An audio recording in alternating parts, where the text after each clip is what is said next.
亲继续来看日本的前首相安倍晋三防刺杀死亡，副总统赖清德到日本念乡，而且参加因的家祭。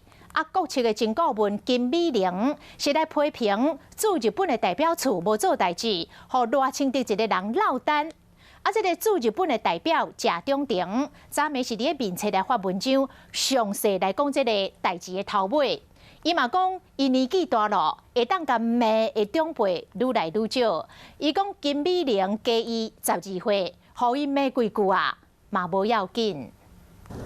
日本前首相安倍晋三配合伫咧内容造选的时风大事，副总统赖清德亲身去日本吊念。前国籍顾问即马住伫咧日本的金美玲讲，上咧迄天若是无伫咧门口看到赖清德，副总统就可能根本无法度来，因为驻日代表处无伫咧做代志，放赖清德家己来。针对驻日代表谢中廷迄天有另外行程无来，金美玲嘛回应讲，感觉真好笑。对这件代志，谢中廷昨暝伫咧面册文说明过程，伊讲赖清德即摆是有安倍家属的邀请来到日本，是私人的行程。在和赖清德落飞龙机了后，谢中廷随陪伊参加丧礼，因为家属因伫日无时间，所以因看到安倍上尾一面了后就离开。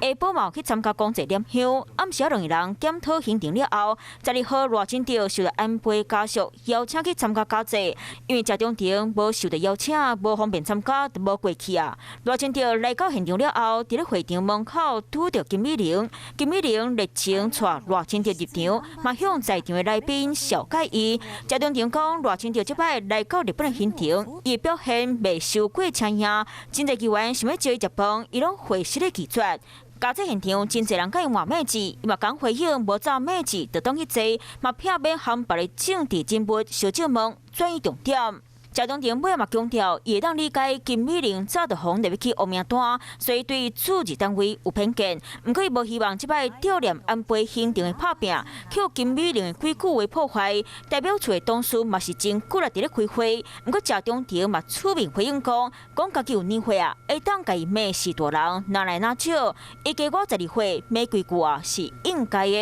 有事没事赶紧转开华视，还没有订阅华视的 YouTube 频道吗？赶紧按赞、订阅、开启小铃铛，我们华视 YouTube 见。